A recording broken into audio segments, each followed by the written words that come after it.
I believe if you can't write, you can't sell.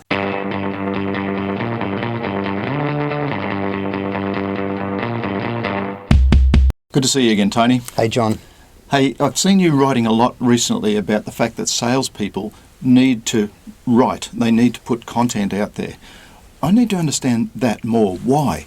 Well, we live in the age of personal brands. People have always bought from those they like and trust. Totally agree. Yeah, people buy the salesperson before they're going to buy what they're representing in the company. Yeah, but as a salesperson, can't I position well with a good brand just by finding good content that other people have written and share that with my customers? Well, I don't believe that's enough, and here's why.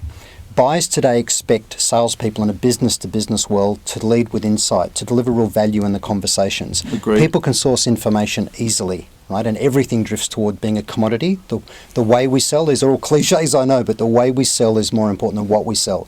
So if we're going to lead with insight, we can try and train salespeople to have that, but the best way for a person to learn is for them to research something themselves and write something, and that'll make it easy for them to carry the conversation, to have some gravitas. But that's tough for a lot of salespeople. They don't see themselves as writers, and nor do they find a lot of time to go away and put the thought process and the research necessary to write an article.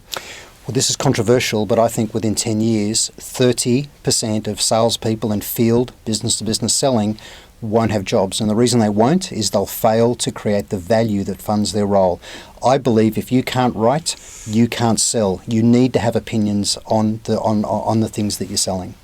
Okay, so let's talk a little bit about how they can do that. You've got to make it easy for salespeople to write good, valuable content, don't you? Yeah, but that's where marketing can help. So in every organisation, we need to do this in a controlled way, and we need to support people well. So I think sales managers, marketing people can actually be content editors for people. They can give them ideas, they can give them information and research, and help people create their own pieces, but then edit and support them in publishing. This also reminds me a little bit about Sue and the Sue and Barry story. Yeah, it's a great case study you wrote. You know, Sue was brilliant at writing articles and putting good content that customers loved and got a lot of value out.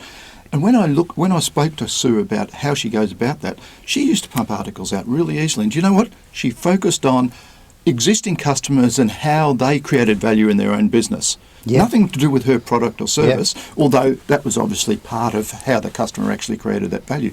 But she took case studies. Well, salespeople need to be good at telling great, true stories that are relevant to potential buyers that put them in the picture.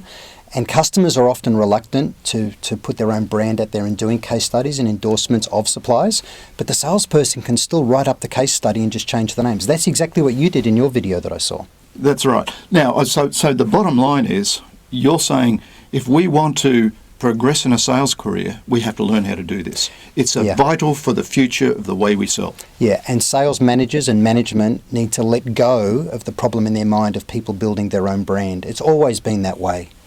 Great advice, Tony, and I look forward to the next time we talk. Thanks, John.